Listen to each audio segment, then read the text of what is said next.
Made on Ridgeway Sports Podcast, episode 27. Hunter Keister back with Cade Mac. Let's go. Here we go.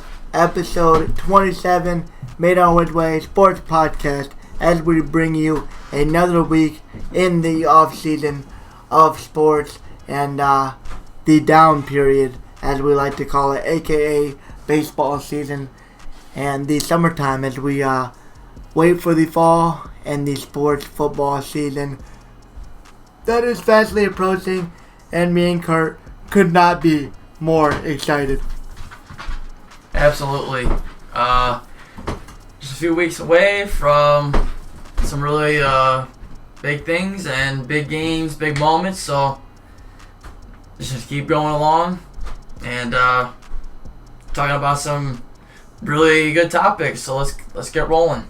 Yeah, got a good podcast for you guys lined up. Starting off, we're going to answer a question that ended up becoming a discussion on Facebook over something that I shared with a couple of my friends, Kurt being one of the ones involved, obviously, as I made a point that George St Pierre was the top UFC fighter, and the arguments that I got were, for one, there was a debate that could be made for sure. I'll give him that. But this other one, I had one of my friends who is a very knowledgeable UFC guy who I've watched UFC with for years now. He said that Kamaru Usman is even on the same level as George St Pierre, and I just thought that was just downright comical. The other one was Jon Jones, and yes, he does have the PEDs, but he was a great fighter in his own right, and probably top 3 if you're asking most people. So he's a debatable guy for sure, but Kamaru Usman doesn't even come close. I think that's a good starting place.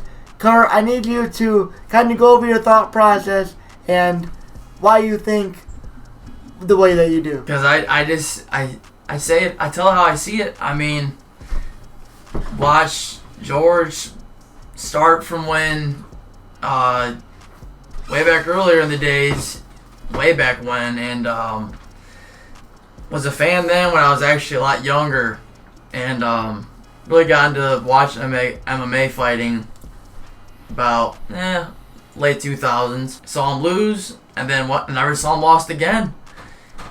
He reigned from 2009, 2010, and for a long time. And Usman hasn't reached that pinnacle yet. Yeah, and I don't think he ever will. But I just don't see the competition is just there. It doesn't stack up. George is fighting all these guys, top tier guys in their primes, and just not even losing rounds. On the floor. Not even losing rounds, let alone losing years fights. In a row fighting without even losing a round. Not even one bad round. Just absolute dominance. And 9 title defenses. Come on. Talk about a guy that would defend the belt, because he was fighting constantly. Oh, for sure, every year. And at a high level for a long time. So he's definitely up there. But Kamaru Usman, that'll just get you laughed out of any other room. I hope that he if those two fought, George would beat him. What would make me think Usman could win that? Right. Come on. What are we talking about here? You know? Kurt, I want you to give your top 6, because I believe you guys will get a kick out of 5 and 6. So, Kurt, will you give your top 6? Absolutely. Will you give your top 6 UFC fighters? We're working from the top to the bottom. Bottom to top. Yep. We'll go from 6 to 1, in my opinion.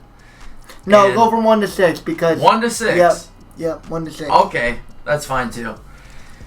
Man, this one's tough, but number 1 for me has got to be George St Pierre. Man, where do we start with this one?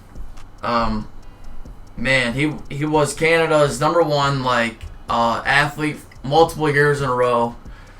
One of the MMA true GOATs. reigned the welterweight division for the longest time, quote-unquote retired, comes back 4 years later, wins the middleweight championship against Michael Bisping, who had won 5 fights in a row, and was having a late career resurgence. So for him to go up and weight, in round 2, put Bisping on the floor, and then submit him with a rear naked choke, I mean, that's kind of just put the cherry on the top for me. Nobody could go 4 years and come back and fight a champion and just dismantle him like GSP did. He was just I mean, it was definitely a good fight for sure. Right. I mean, Bisping was getting the best of him. I mean, like, in the regards, like, I'm saying, like, George getting the best of him. Right. Like, there was exchanges. Bisping won some a little bit, but George looked like he didn't miss a beat. I mean, he was definitely a little fatigued because the weight. 9 title defenses, and after he lost to Cerro the first time, and he got the belt back, he never lost it again. So that's like an entire decade of dominance. Usman hasn't done that yet. Alright, so that, for me, he's number 1. Number 2 for me, Anderson Silva. Oh, man. Insane fighter in his time in the UFC. This dude was... He could do it all.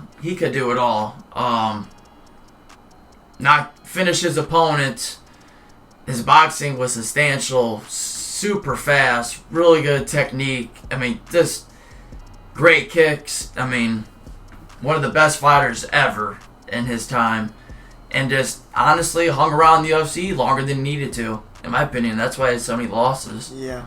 But, man, he was just clowning people. He'd go up to 205. He'd wrecked a couple 205ers, Forrest Griffin, Stephen Bonner, and just clean their clocks. I mean, he made Forrest look like a fool.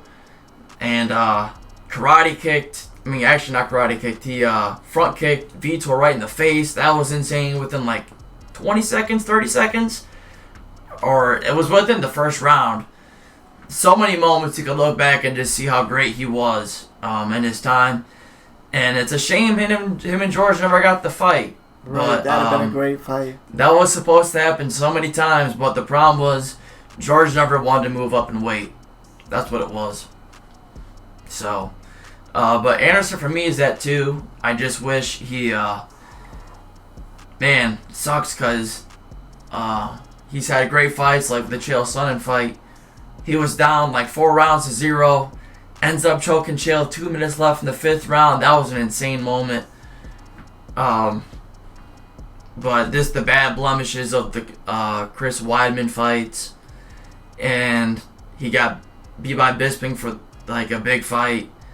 And he has a lot more losses, I mean, now than what he used to have. Adesanya. Yeah, that's what he did. Yeah. Okay, yeah, he did. Like he just hung around more than he needed to just because he wanted to keep fighting. Right. So Anderson at 2 for me. Number 3, I'm gonna go with Jon Jones on this one. He's got to be top 3. He is top 3 for sure. Oh man, you want to talk about talent? Wow. What can I say? He defended the belt 11 times. He won at 23 years old, the youngest champion ever. Wow. He's moving up to heavyweight in the process, and he's going to fight there soon. That's what he's doing next. Mm-hmm. But, man, he just mopped the floor with people. I remember when he choked out Machida, that looked scary. He submitted Lyoto Machida in one of his fights, and it looks like he put him to sleep. He just fell to the ground, and Machida didn't even know what was going on. His reach was he could do it all. He could wrestle. Right. Good technique with everything. His stand-up was phenomenal. The spinning elbow, obviously, you gotta talk about that. Only has 1 loss. And that's because he threw an illegal strike at the one fighter who's deaf. I can't remember his name. But, so basically he's undefeated. And those fights with Cormier were pretty interesting. That Gustafsson fight was a war. If you remember that one. Yeah. That was a crazy fight. And Yeah, for sure. Hall of Famer. Absolutely, these three are Hall of Famers. Even though Jon Jones doesn't have a great resume outside of the octagon, but still the talent and the production's there. I mean, what can you say? I never liked him, but that doesn't mean I don't know greatness when I see it. I mean, come on. I never rooted for him once. I never was a Jon Jones fan, to be honest with you. I never liked him. There was just something about him that like came off as fake to me. Like, and it shows, like, he acts cool on screen and off screen, hit and run. I think he beat someone, like a girl, like his girlfriend or something. I mean, he was just so dominant. Questionable character stuff. Yeah, he was the cocaine. Right. Right? I mean, the drugs. He was just so dominant, it was hard not to root for him. I didn't, because I wanted to see him lose. Right. Yes, that's fair. But still, top three for sure. Yep. Absolutely. Yep. Can't deny that. Number 4 for me, and this is probably my final one, because the rest kind of, you can really mix and match, but for me, Joyce Gracie, one of the true GOATs, one of the first guys that really came to the UFC and dominated, and he has to be up there on Mount Rushmore because he is one of the pioneers that even allowed it to be where it is today. He brought Brazilian Jiu-Jitsu into the game, which was a whole different world to people that weren't even aware of it. I mean, you go on the ground and you're submitted in 10 seconds. You didn't even know what happened. That's how crazy it was. This man was putting people out twice his size, triple his size. Big heavyweights, and he'd choke them out, and they wouldn't even know what's going on. I mean, the Hall of Fame. I remember he actually came back and fought.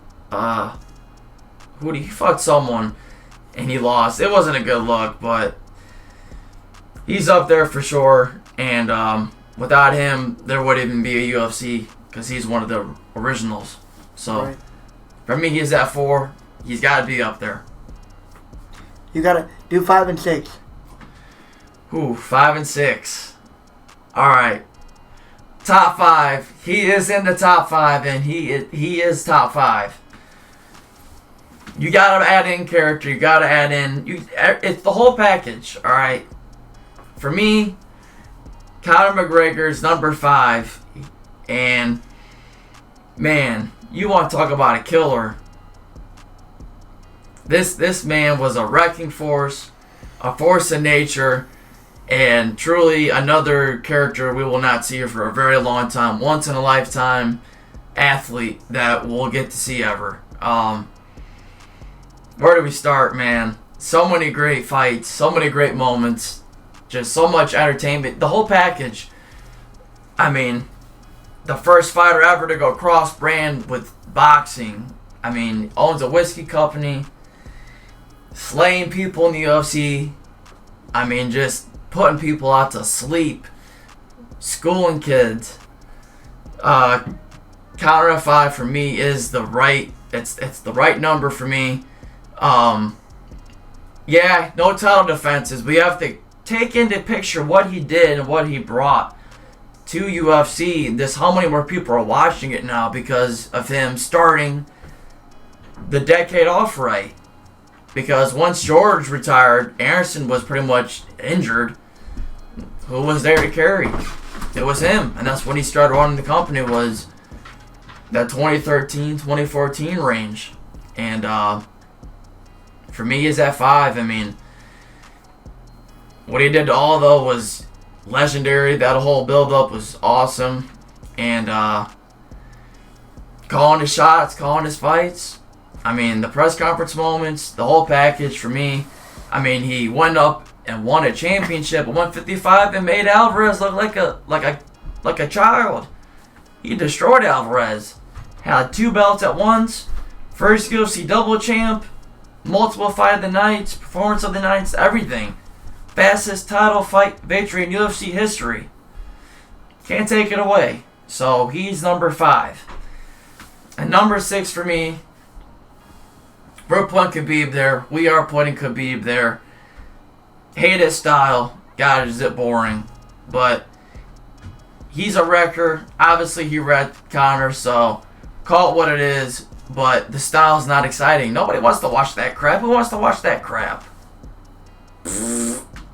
No, thank you. I want to watch it. No, thank you. I love watching it. Effective, yes. Obviously it was. 29-0, but I'm talking the whole package here. Like, he was a good fighter, but outside the ring, I mean, and that's fine. Not everybody can be like a Conor, but to me, we'll put him at 6. Just because he ran the octagon. Yeah, for sure. Fought some nobodies, but 29-0 is 29-0. Take it for what it is. Yep. Starting my list, my number 1 is also George St Pierre. Usman doesn't even sniff the top 10 yet. Got a long way to go. Jon Jones had a great argument before the PEDs and everything. Because I don't really take into consideration their GOAT status. They're outside of their life. Like, yeah, he might have been a prick and did some things wrong, but he's a top fighter. He's a top fighter ever, and without the PEDs, he probably contend really hard for that number 1 spot. But I think Jon Jones, I think GSP won. Jon Jones cemented that tier. I think Jon Jones was, that range was just something the UFC doesn't see too much of, and his striking was incredible. The way he was able to use his legs and his length and his reach to hit them and with different strikes without being hit was incredible. And he could control wrestle the distance. He could do it all. He could wrestle. He could clinch. He could stand up. He had good knees, good clinch work too. Yeah. He worked you in the clinch with knees, quick elbows. Yeah. Um, Just really good all-around fighter, and he definitely deserved to be number 2. Number 3, I think I want to go Anderson Silva. I loved Anderson Silva. BJ Penn, I think, is very underrated by Kurt Mackey. But I loved Anderson Silva. Growing up, he was I think he's definitely top 10, but I can't put him in the top 5. Okay. He was, Anderson Silva was one of my favorite fighters growing up for sure. And he's definitely 3 to me. Another one that was just incredible on all the facets of the game. Anderson was just exciting to watch. You never knew how his fights were going to go. They always were pretty exciting to watch. I was, awesome. Enjoyed watching all of his fights. And like Kurt said, I really wish that GSP and Silva fight would have happened, because that would have been incredible. Ooh. But it's just one we'll have to think about forever. Now, 4 gets tricky because, like, Khabib didn't fight anybody.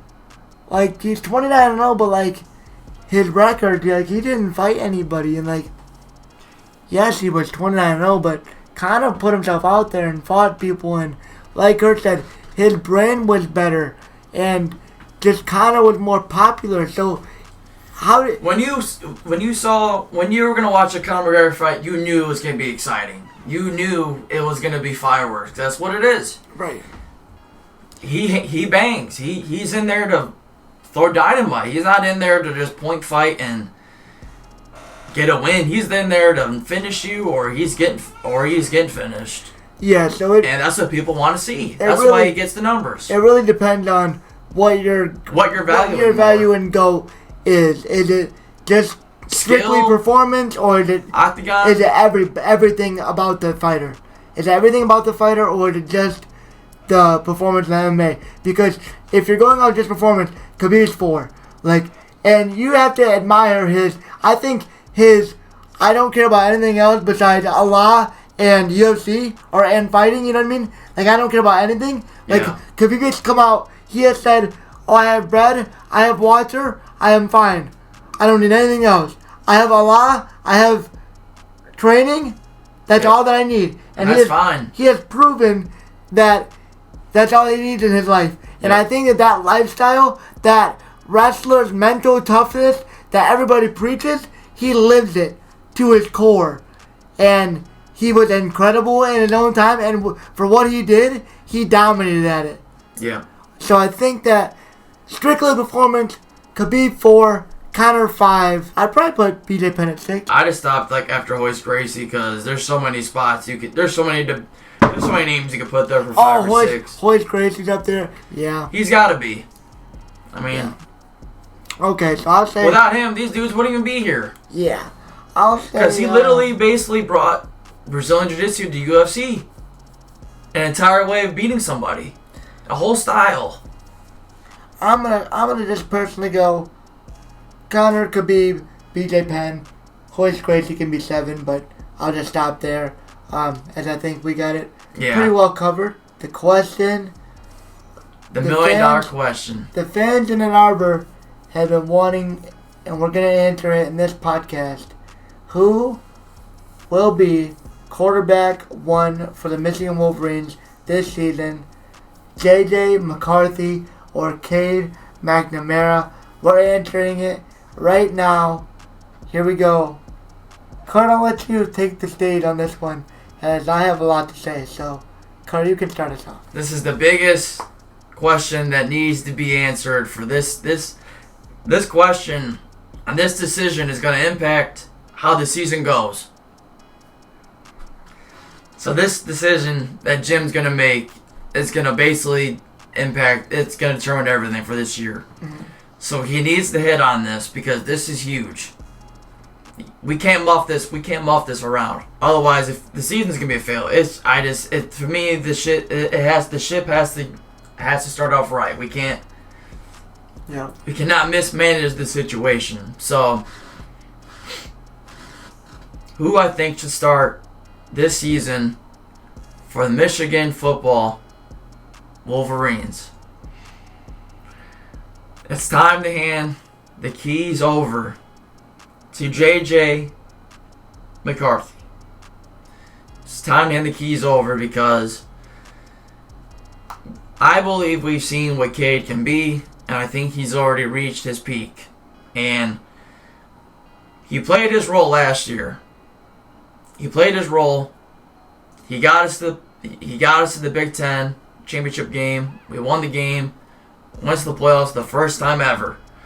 Cannot take that away from him.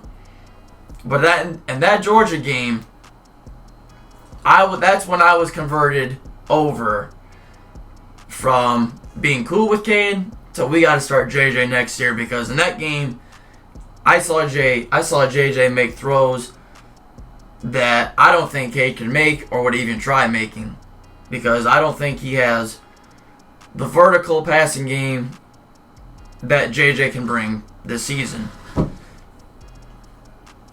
Now, with the weapons we have this year at our skill positions, we are loaded. And I believe having JJ in there, we're gonna be able to utilize those wide receivers and those backs far more than I think we can with Cade. To me, potentially, Cade's probably B or B plus. I mean, and that's fine. But I think in these bigger games, if we don't have our run game on point, can Cade do it? I'm not sure, but I've seen more out of JJ in those deep passing attacks more than Cade.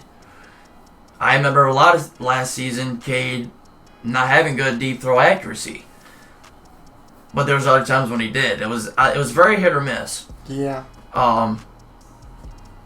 And I feel like with limited snaps that JJ had, I feel like he made bigger plays, but the only negative would be I think he'd have more turnovers than Cade because he's willing to throw it down the field more and look to make the big play. What's Jim gonna do? I think he's gonna start Cade, and I think he's gonna play the 2 quarterback system for a minute, and I'm not gonna be a fan of it. But I think he's gonna play by Cade. I really do. But in my opinion, JJ should start the first 3 games and see what he's got. Let's see what he can do with 3 full games. Okay. Because you know what you got in Cade. Yeah. I think we already know what Cade's going to be. And that's good, and that's fine. But I see this as, imagine in the NFL when they went from Alex Smith to Colin Kaepernick. Alex Smith to Patrick Mahomes in the Kansas City. You got a Ferrari waiting over there in the garage. Just let's drive it now. Why wait? Let's drive it now and let's see what it can do. Let's go. JJ is a nice sports car waiting over there. We got the keys. let's just start it now. Let's go now. As I'll take over here, I will first go through both quarterbacks, and then I will make a decision at the end. So we will start with the upperclassman, Cade Mcnamara. Big Ten championship winning quarterback. Got Michigan to their first college football playoff berth. And played well, did his role well, used the running game and made the safe play action throws when he needed to, made some nice throws with some range in the season, but also had some accuracy issues and some throw power concerns that Michigan fans just don't know if he can get better on or if he's kind of going to be capped out in that aspect. The leading is great from him. The football IQ and the turnover ratio is excellent from him. Yep. But can he be that guy that will get you those 400-yard games when you needed to win a game against Ohio State by 3 points or by 7 when your defense isn't holding them and it's a shootout all game long? Can he keep up with those kind of offenses? Those are your question marks with Cade. So, you have the leadership, he has the IQ, he's a solid option, but let's talk about the younger option, JJ McCarthy. Now coming in, he's healthy, his shoulder's 100%, he's been having the same reps as everybody else in fall camp. He's 100% ready to go. So what does JJ bring you? JJ brings you that guy that could potentially get you that 405-yard game. But his touchdown to interception ratio, instead of 2-0, it may be 4-3. But so it's like, can you afford to live with the bad? But if 2 turns into 4 and you win a game by a touchdown, does the 3 interceptions really matter? And honestly, you can work on turnovers, 100%. Yeah, and I think that comes with time. That's kind of what I said. Is he's had fumble concerns, but I feel like that just gets ironed out with in-game experience and being able to be in the groove better. It also took courage to play him in the moments we did play him in. So it wasn't like we're asking him to come in. Yeah, he did play in some high pressure. We had him in some big moments in those Michigan State, Ohio State games, and he came in and had some good, had a little bit of bad, but I mean those moments where it was good, I was like, you can see it, and it's like, if he's doing this with these amount of snaps, imagine what he can do with potentially double the amount. Yeah, for sure. I think that it's a debate, and as Kurt said, what do I think Harbaugh will do? I think Harbaugh, unfortunately, splits the first 3 games 50-50 between the both of them, unless Michigan starts beating them down. If Michigan gets up big, I think JJ would play a majority of those kind of situations just to kind of see what they have.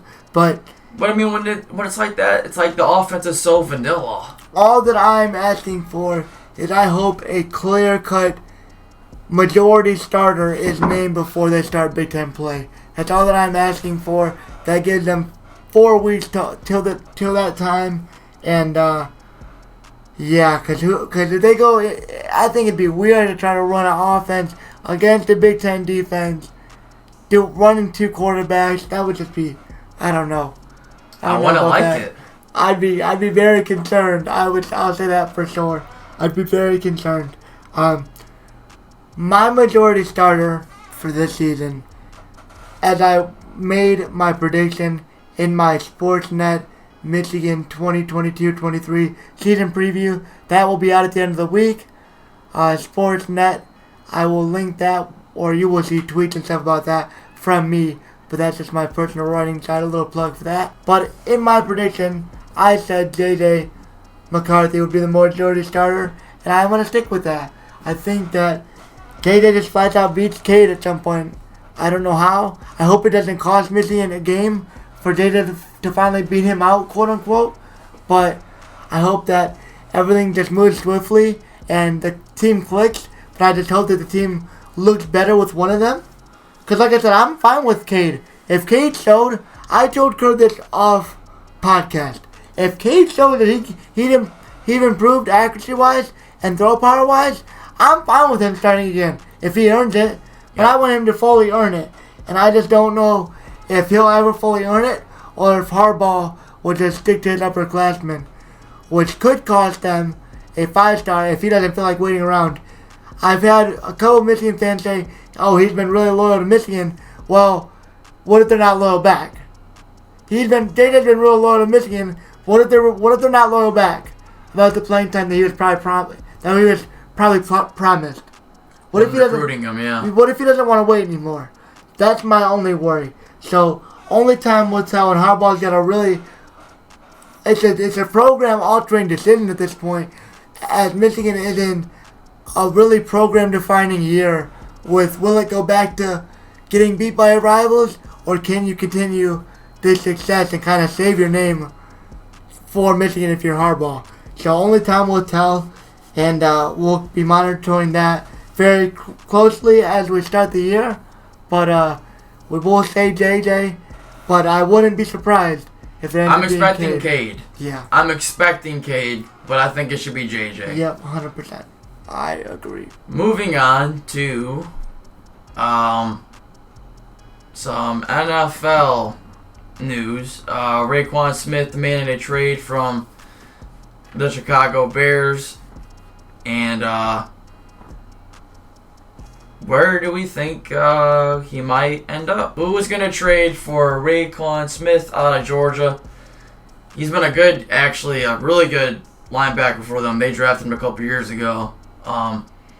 He just doesn't like the way they're using him, and he doesn't feel valued there. If you're drafting a player that high, why wouldn't you treat them like they're like a leader or something important? I'm not sure. Yeah.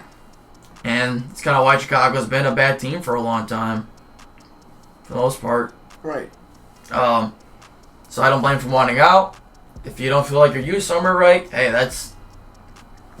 get out then. I mean, whatever's best for your career. Some teams that I think come to my mind that he'll get traded to, I could see, one, the Denver Broncos. I think the Broncos are trying to win now. They want to add to that defense if they could, and why not? I mean, you could win that division depending on how good Russell plays this year. Well, that team is built pretty good right now, so I like them. And for another team, I could see him going to the Los Angeles Chargers, another team that's trying to win now, while they have Justin Herbert on a rookie deal. They want to maximize that window before they got to pay him big bank. So the Chargers added to their defense. Maybe they'll make another crazy trade and add more to their defense because that's where they needed help. So I like him on the Broncos or Chargers because those seem like teams that, maybe he feels like have chances at winning, and definitely will be better than the Bears. So I think those are two good teams for him. My first team is going to be the Arizona Cardinals. I think that pairing him up with a Day Watt on the end spot, I think that he could help out, be a guy that comes into Arizona and lead that defense on a win now team. Yeah, Butter Baker, Isaiah Simmons. Yeah, they got some pieces, and he would only bolster that defense even further. So I like him for one in Arizona. For two, maybe like a Cleveland. I could see Cleveland trying to get him. I don't know what they would trade because they trade a lot of those draft picks for Deshaun. That's true. I don't know what trade capital they'd have. Kareem Hunt says he kind of wants to be traded low key, but I don't think he's gonna leave. Roquan Smith, yeah, but the middle linebacker, he would be good with the Saints. He would. He definitely would bolster their that. Their defense is already going to be good. He would definitely bolster that middle linebacking core for the Saints. So, for why not, just to try to put some positively out there. Speaking into existence. I'll put the Saints. If the Saints did that, man, their defenses would be nasty. Yeah. Their defense is already going to be really good this year. I think that for sure. Yeah. So I got Broncos and Chargers, and you got Saints and Cardinals. Okay. Guess we'll see. I think they'll trade him before the season. All right, bringing it back, we are going to close out the NFL with our preseason top 10 power rankings as it sits right now. How we think the NFL stacks up the 10 best teams going into the season. We'll probably do this maybe every couple weeks, or maybe at like the mid-year season or something like that. But just for a nice little preseason video, we will do a top 10 power rankings. Let's go from 10 to 1. Right now, the number 10th team in the league is the Denver Broncos. Okay, I like that. I really like them. I like them this year with a solid defense. Russell Wilson coming in. I still think people forget in 2020 this man was running for like MVP.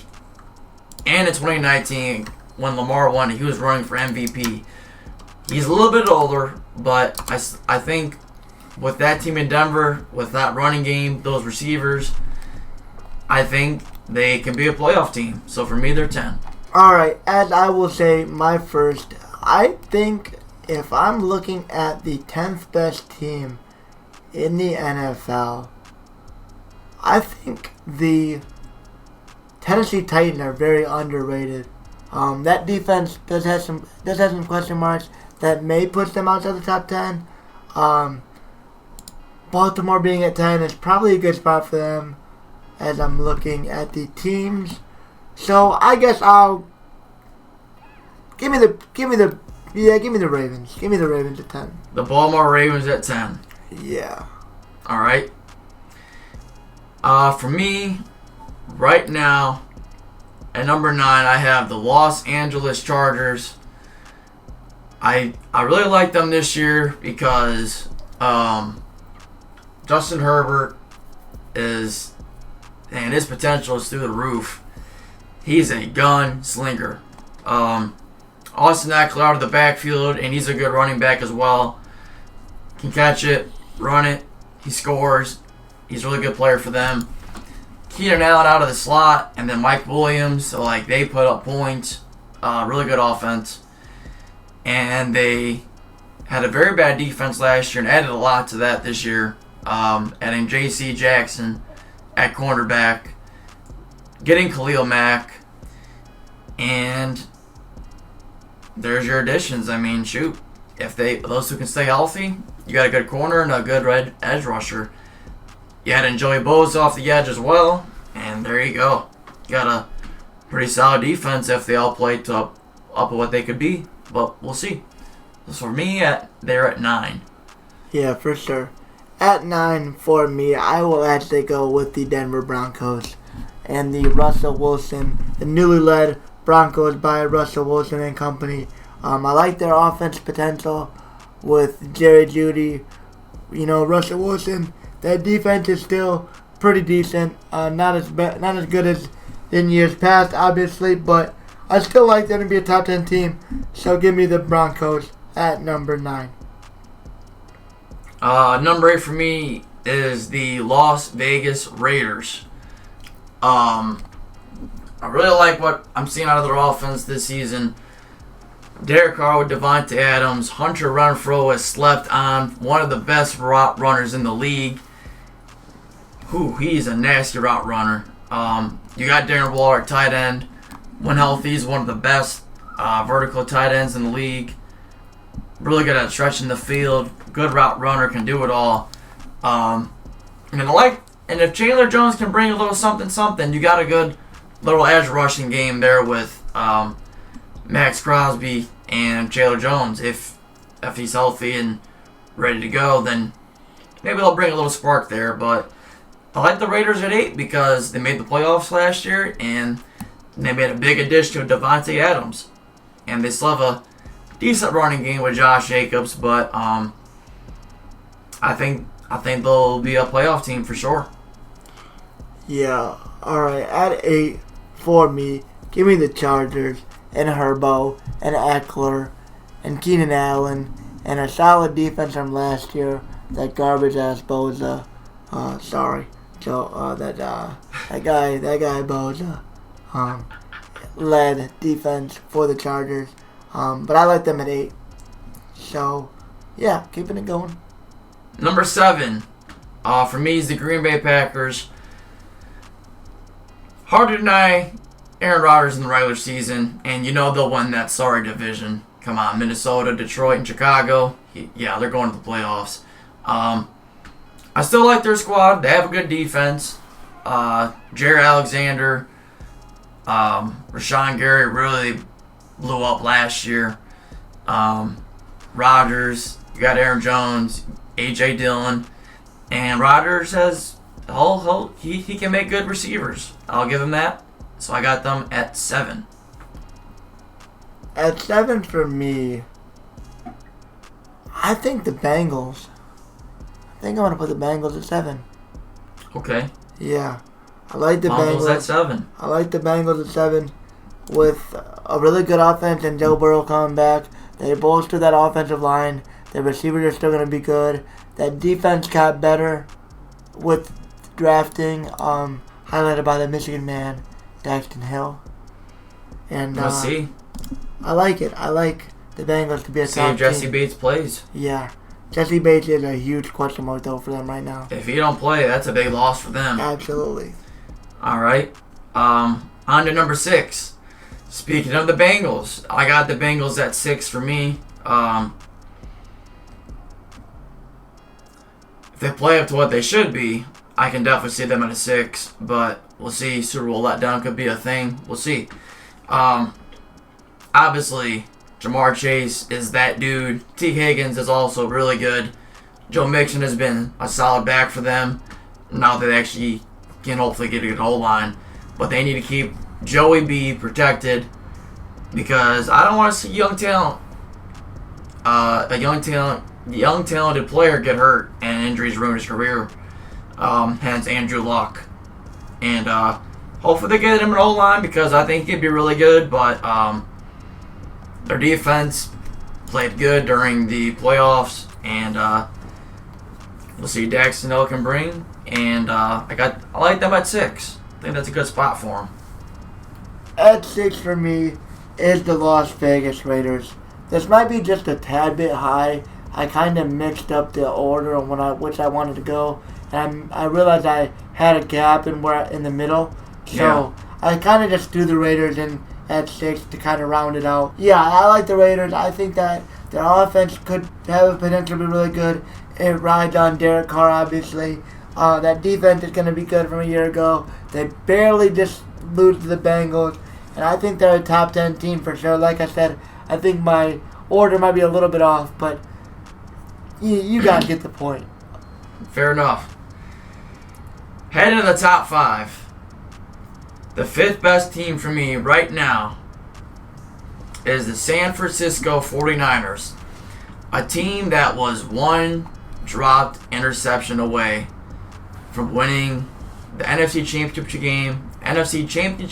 game and playing the Bengals in the Super Bowl. I really like their team this year, and I believe Trey Lance will be better than Jimmy G, and he will get this team pretty far in the playoffs.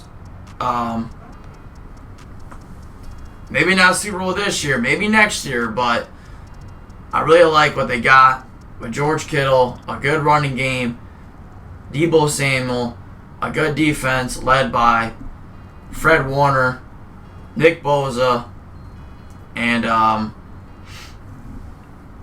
they have another good D lineman, DeForest Buckner. No, he went to the Colts. I don't remember who else they had, but they had someone else that was really good.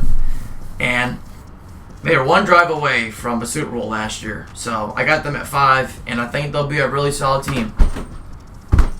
For my 5th team in this power rankings, I'm going to put the Kansas City Chiefs and the Patrick Mahomes-led Chiefs at 5. Their defense does have some question marks, but I still think Patrick Mahomes, Juju Smith-Schuster, and company can still make a pretty decent... Travis Kelce can make a decent run in the AFC.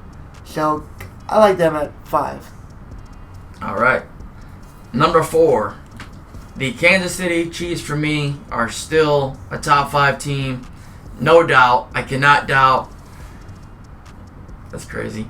I can't bet against Andy Reid and Patrick Mahomes. I understand they didn't look that good last year, but then they came on in the second half of the season and went on a big win game streak. Obviously losing Tyreek hurts, but I think Mahomes is a quarterback that can still play really efficient and obviously good without their best players. I think he can still manage things.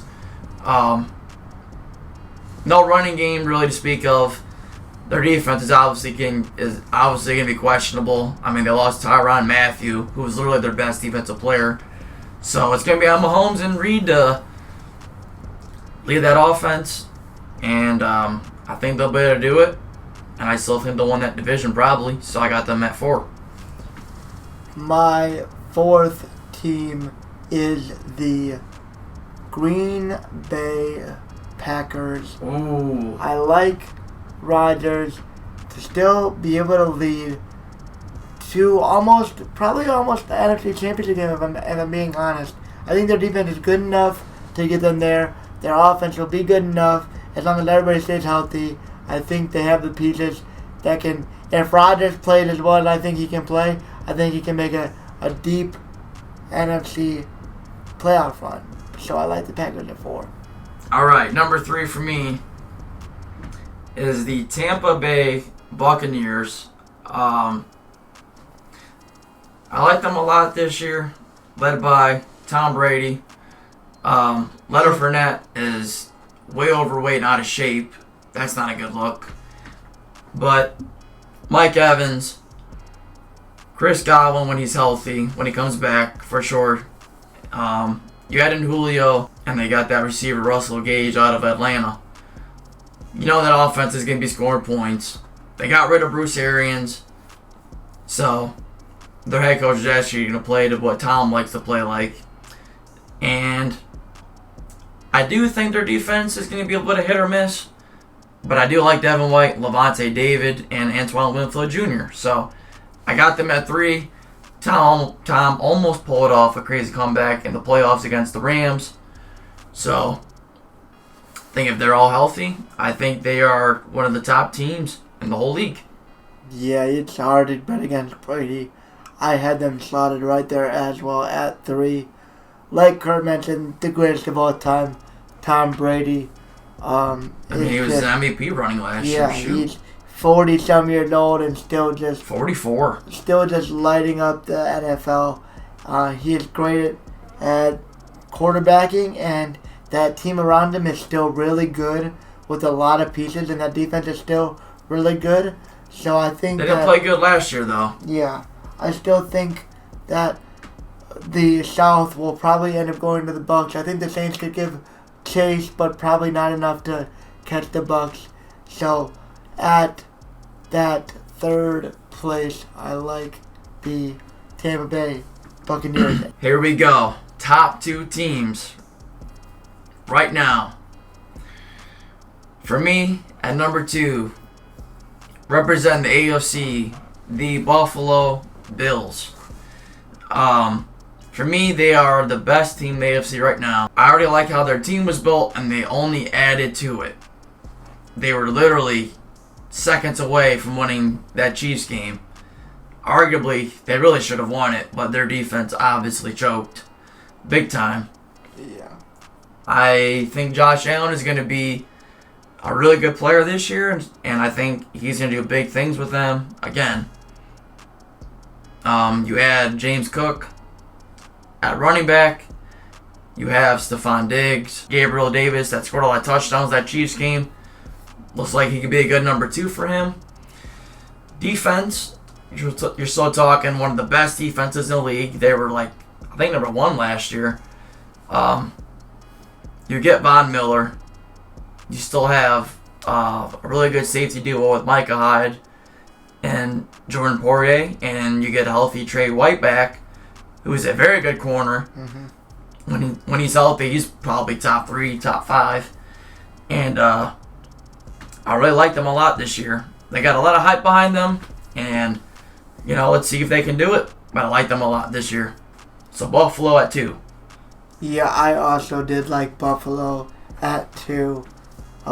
Josh Allen is out of this world insane, and me and Kerr had to eat our words on him because we thought he was going to be the biggest bust out of Wyoming. We thought he was no good, didn't play nobody, whatever. We were wrong, so wrong. Out of that 2018 class, I thought he was going to be like one of the worst. Josh Allen brings electric games when he plays. He's so exciting to watch. The way that he can his throw arm the football. His arm power is insane. His arm strength, his throw power, his accuracy. He can just whip it. It's absolutely insane. And that offense is only set up to success, as they only got better last year, and they are going to be the top team. They're going to be a really Super Bowl contending team as long as they stay healthy. Who do you got at 1, Kurt? So this is easy. The number 1 team to me is the Los Angeles Rams. Hard not to put them at 1. They just won the Super Bowl.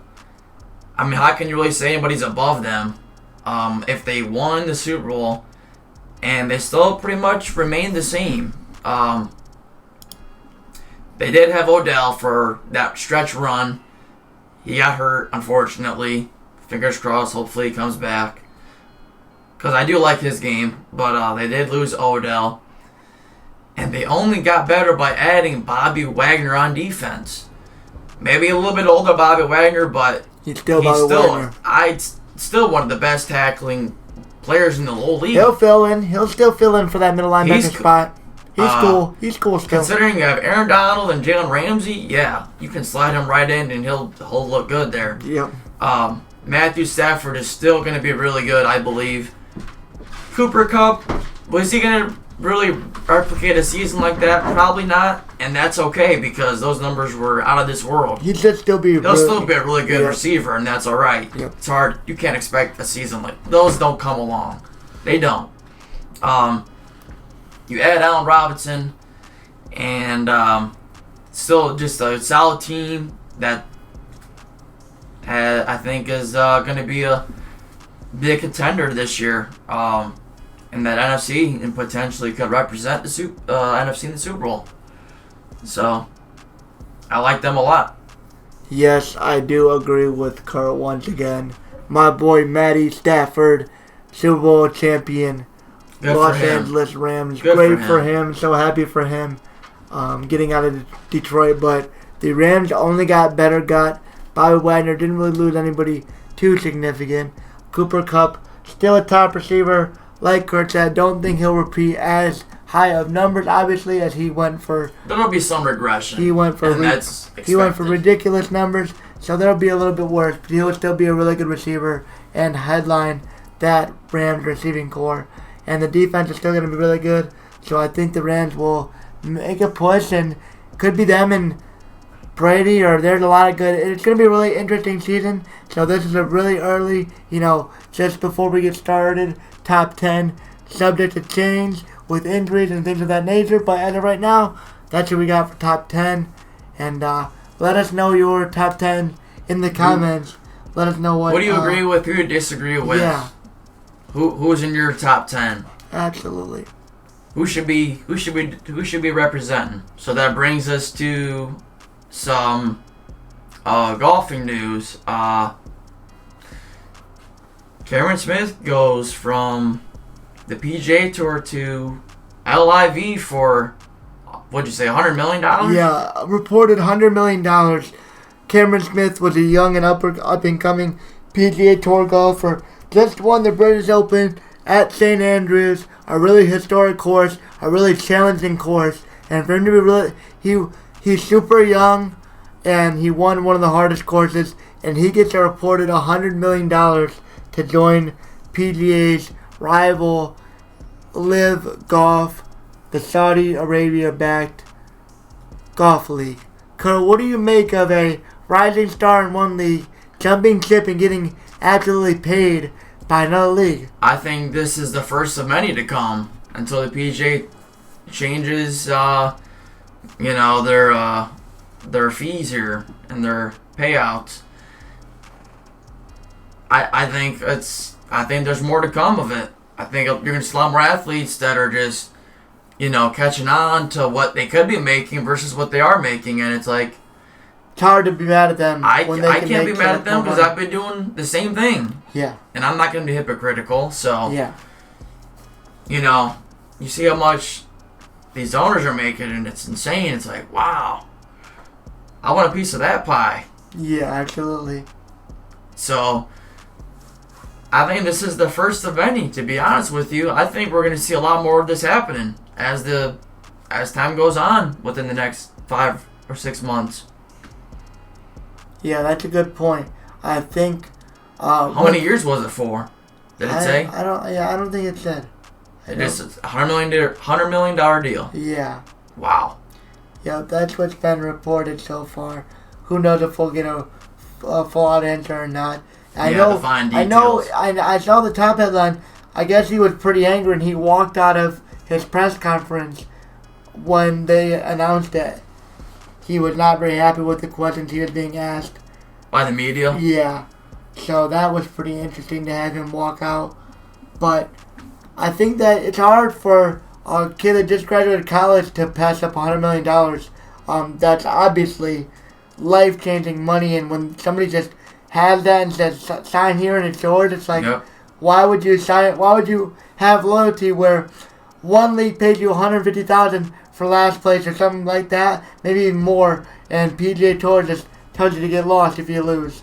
Yep. So it's hard to blame them, and like Kurt said, I think that a lot of these college golfers are going to come in, especially with a lot of debt, and look at that money they can make, and say, yeah, let me jump on the LIV Golf train. So who knows if PGA will up their payouts or try to come to a understanding with their rival. Who knows? But only time will tell. But yeah, PGA Tour is. Sometimes you gotta read the room. Yeah, PGA Tour is in a losing battle right now. That's for sure. All right, I like that. A nice long, almost an hour show by the time we are done, and a nice one as we look to close out the off season. We got a couple more, and then we're really gonna get into some great stuff. So stay ready. Stay following, like, comment, subscribe. We got 3 weeks left. 3 weeks till the college football season starts, and 4 till the NFL. Stay up to date. We're going to really try to make some noise this football season. It is what we are passionate about. It is what we want to chase after. And it's going to be a great year of some exciting sports. So hope you guys are along for the ride. Like, comment, subscribe. Leave some topics or some feedback in the comments as we look to close out the off season and get ready to head into the football year. Let's go. Another week in sports is done.